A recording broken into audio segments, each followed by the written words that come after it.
почався дуже такий великий хаос, діти почали кричати, люди в паніці. З початку метро почали бігти більше глибше, якось ховатися. Потім почалися. Priatelia, pozdravujem vás. Asi už viete, že včera Putin zaútočil na Kyjev s 90 raketami, aspoň médiá o tom rozprávajú, že 90. Vraví sa, že aj raketa Orešník bola pustená.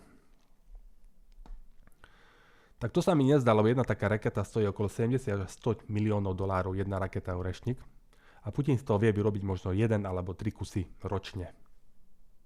To je raketa tak komplikovaná, že maximálne 3 kusy vie vyrobiť ročne. Zase normálna raketa, ktorý vie vyrobiť 70 a 110 mesačne, stojí 2 milióny dolárov. A raketa Interceptor pre systém Patriot, ktorý je na to, aby zostrelila tieto rakety, stojí možno tiež 2 milióny dolárov. Len my ako NATO, alebo západný svet, nie sme schopní doplňať zásoby týchto rakiet, lebo Čína nám blokuje nerastné suroviny, ktoré sú na to, aby sa tieto rakety mohli vyrobiť.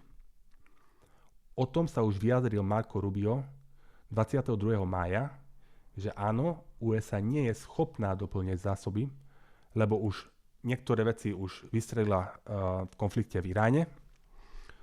Strašne veľa sa toho používa v Ukrajine a nie sme schopní to doplniť. Takže keď Čína napomáha Rusku, že nakupuje ten olej alebo ropu alebo hocičo a nedodáva západnému svetu kritický minerál na vyrobenie zbrojáctva, lebo že to ide do zbrojáctva, tak kvázi im pomáha v tom, čo robia. Ja neviem ako USA a už fakt neviem ako Európa, lebo už konfliktuje už 4 roky, ale viem za Slovensko. Minimálne my by sme mali vedieť, že v čom spočíva naša sila. A naša sila spočíva v tom, že sme Slováci a vieme, že jeden za jedného budeme stáť.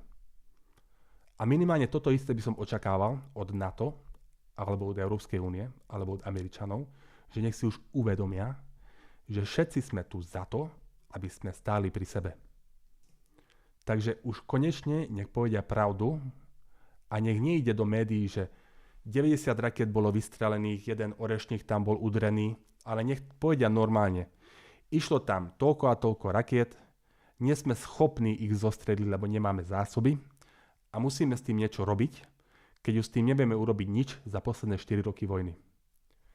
Ďakujem pekne.